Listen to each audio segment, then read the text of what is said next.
je voudrais parler de quelque chose pour lequel je n'étais pas prêt. Et qu'on ne m'a pas prévenu lorsque je commencerai la rétention familiale que ça m'arriverait.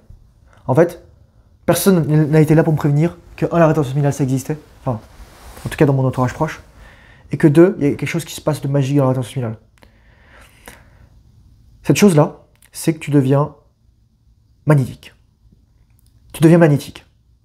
Mais tu deviens magnétique d'une manière qui est sans commune mesure. Tu vas attirer toutes sortes de personnes. Les gens, ils veulent te voir. Les gens, ils veulent t'avoir autour d'eux. Les gens veulent te toucher. Les gens, ils veulent communiquer avec toi. Les gens, ils veulent te rencontrer. Là, récemment, bientôt, je vais rentrer en France. D'ici un mois et demi. Et j'ai mon passeport, d'ailleurs, heureusement. J'ai fait mon passeport canadien, donc, parce que je suis franco-canadien maintenant. Et je pense que je vais aller en France. Et je vais aller dans l'endroit où je suis jamais allé. Je vous rendez compte, les gars, je suis jamais allé à Marseille. Je pense que je vais aller à Marseille. Je vais aller dans des villes voilà, où que je connais, où j'ai des amis. Je pense que je vais aller voir des gens. Je pourrais pas voir tout le monde malheureusement. J'essaierai de faire une rencontre. Si ça vous intéresse les gars. Probablement ça sera à Paris. Si vous voulez en avoir plus d'informations, venez sur le Discord. Parce que je peux pas rencontrer n'importe qui non plus. Donc je rencontrerai des gens que je peux vet déjà. Parce que je veux pas non plus avoir des psychopathes ou de gens bizarres quoi. Mais voilà. Et donc voilà, il y a des gens qui vont te rencontrer. Il y a des gens qui vont vouloir être avec toi. Et surtout, il y a des gens qui vont vouloir te suivre. Mais comme je disais dans une vidéo, c'est pas des gens qui vont te suivre parce que c'est des moutons. C'est pas des gens qui vont te suivre parce que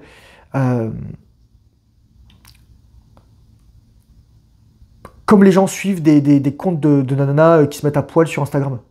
Non, ces gens ils vont te suivre parce que tu parles à la partie divine en eux. Et ils se reconnaissent en toi. Et tu as une histoire à raconter. Et en fait, c'est une arborescence gigantesque. Moi, je suis l'arborescence de quelqu'un qui a parlé avant moi de rétention familiale et de nofap. Et donc, moi, j'ai pris ce relais, j'ai pris le témoin là, et je vais le donner à d'autres personnes.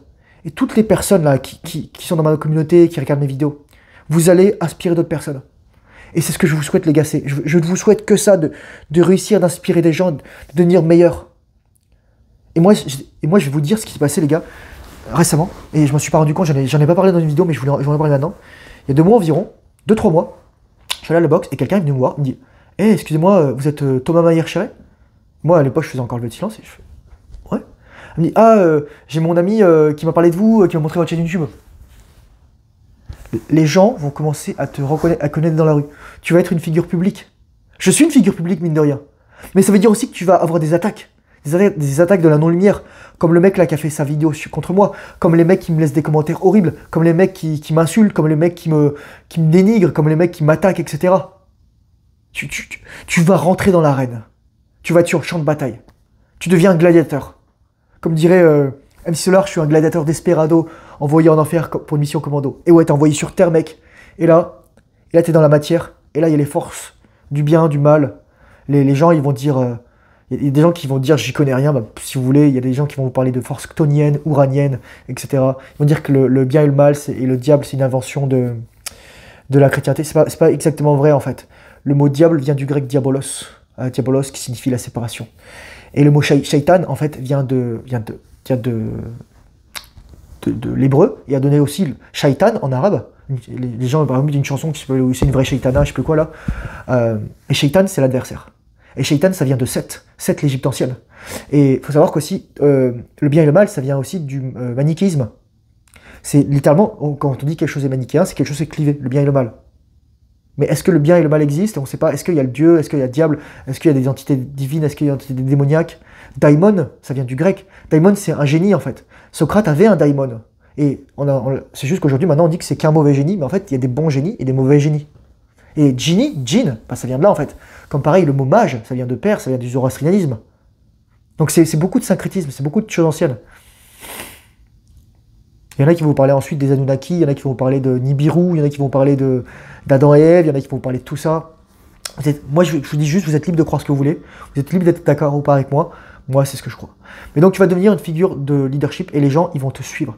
Et ensuite, il y a le pote de ce mec, donc Tony, si tu te reconnais, Clément, qui est venu me voir, et ensuite, il m'a reconnu. Et ensuite, il m'a dit, ah, je regarde ta chaîne, etc. Et le mec, il a 18 ans. Et moi, je dis, j'ai juste envie de dire une chose. 1, merci. Et 2, je suis fier de toi. Et 3, tu peux être fier de toi. Parce que si tu as 17-18 ans et que tu regardes ma chaîne et que tu appliques mes conseils, et que tu t'améliores, et que tu deviens meilleur, mec, je te souhaite que le meilleur.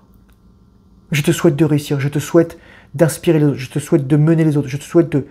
Je te souhaite que du bonheur. Putain les gars, j'ai des frissons, c'est pas si ça se voit sur... faudra zoomer peut-être, mais voilà, vous voyez mes poils là, ils sont tous hérissés. Donc tu vas devenir une figure leadership. Les gens, ils vont vouloir... Les gens, ils vont aussi se confronter à toi. Mais ça, je vais faire une vidéo à part juste après. Donc voilà. Et moi, j'étais pas prêt à ça. Et moi, quand j'ai fait ma chaîne YouTube, je voulais juste parler de moi. Je voulais juste raconter ma vie, je disais de la merde, etc. Et ça s'est fait tout seul. La rétention subliminale, quelqu'un disait, ça va activer ton karma. Moi, mon karma, c'est d'être un chef. C'est juste ça. C'est d'être chef, et c'est d'être chacun un chef à notre niveau. C'est comme, les gens ils vont dire, un schéma pyramidal, mais dans le positif. Un multilevel marketing, mais dans le positif. Dans le sens, je suis un chef pour quelqu'un, qui lui va être chef pour quelqu'un d'autre, qui va être chef pour quelqu'un d'autre, etc., etc. C'est comme, il y a une filiation spirituelle. Et c'est ça qui est magnifique à travers la rétention subliminale, c'est qu'en plus, cette filiation spirituelle va dans les deux sens. Dans le sens où, c'est pas parce qu'il y a quelqu'un qui est plus âgé que toi, qui va pas être quelqu'un qui va te suivre. Et la rétention subliminale est la clé de l'humilité. Et ça, j'en parlerai aussi dans la prochaine vidéo parce que je pense que c'est important. Je suis extrêmement reconnaissant. Je développerai ça. Mais donc ça veut dire que je peux plus dire n'importe quoi. Je peux plus être sans filtre absolument. Il y a des endroits où je peux être sans filtre quand je suis sur ma communauté Discord, quand je fais des lives. C'est pour ça que je ne mets pas tous mes lives sur YouTube. Je les mets sur Patreon si vous voulez les voir. Les gars, ça vous coûte 5 € par mois. Vous pouvez aller voir tous mes lives depuis le début et je peux vous dire qu'il y a tellement de valeur. Je vous dis tellement des choses sans filtre. Je peux rien dire sur la chaîne YouTube qui est dans mes lives pratiquement. Parfois, si des lives ils sont soft, je vais les mettre soit sur mon Discord, soit je vais les mettre public. Mais je vous le dis les gars, c'est un truc extraordinaire. Donc j'étais pas prêt à ça. J'étais pas prêt à ça.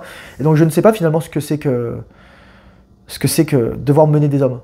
Je veux dire, à travers la rétention subliminale. J'ai appris ça dans l'armée, mais c'était d'un point de vue militaire, et j'étais pas encore éveillé. Et j'étais anxieux. Et je me masturbais. Et j'étais attentiste aux responsabilités. Là maintenant, j'incarne, j'assume ma responsabilité. La rétention subliminale te rend prêt. La rétention subliminale, c'est une propédeutique. La rétention subliminale est une propédeutique pour la vie. Propédeutique, ça veut dire un travail préparatoire et probatoire. C'est pour ça que dans la Grèce antique, on parlait énormément de mots propédeutikos. Parce que avant par exemple, sur le fronton de l'académie, et aussi maintenant de l'université de Séville, on disait que nul n'entre ici s'il n'est géomètre. En gros, que tu ne peux pas faire de la philosophie, tu ne peux pas entrer dans l'académie de Platon, si tu n'as pas appris les mathématiques. Donc si tu n'as pas fait de la philosophie, de la réflexion, de la logique. En fait, c'est faux, tu n'es pas obligé de faire des mathématiques pour faire de la philosophie. En fait, ce qu'il faut comprendre, c'est que la philosophie est pas à la fois un travail préparatoire et probatoire, mais aussi un truc sur la réflexion des savoirs disponibles. Bref, voilà, c'est ça. Voilà, je t'ai fait une dissertation de philo en 3 secondes parce que c'était ma première dissertation de philo quand j'étais en prépa. En première année de prépa. La rétention subliminale, c'est l'activation de ton karma. Ça va te rendre magnétique. Ça va t'amener dans des positions de leadership Juste, la première position de leadership dans laquelle tu vas être, c'est être dans la direction de ta vie, être aux commandes de ta vie. T'as trop de gens, ils sont pas responsables de leur vie, ils ont le mindset de victime. C'est-à-dire qu'ils se laissent balloter, ils se laissent blâmer. Et moi, là récemment, j'étais confronté à ça. J'avais envie de blâmer les autres, j'avais envie de dire c'est leur faute. Non, je prends la responsabilité de ma vie, j'ai manifesté ça. Après, il va se passer ce qui va se passer. Donc merci aux gens qui me suivent, merci infiniment. Merci aux gens qui me font confiance. Merci aux gens qui croient en moi. Merci aux gens qui croient en eux, j'ai envie de dire aussi. Merci de croire en vous, les gars. Je le disais dans ma précédente vidéo, la rétention subliminale est un acte de foi envers Dieu. Voilà. Je n'ai pas grand chose à ajouter dans cette vidéo. Je vous remercie pour votre attention. Courage, force, honneur. Bonne rétention subliminale, discipline, fait le travail difficile. Surtout lorsque tu n'en as pas envie. Et je te dis à très bientôt dans une prochaine vidéo. Au revoir.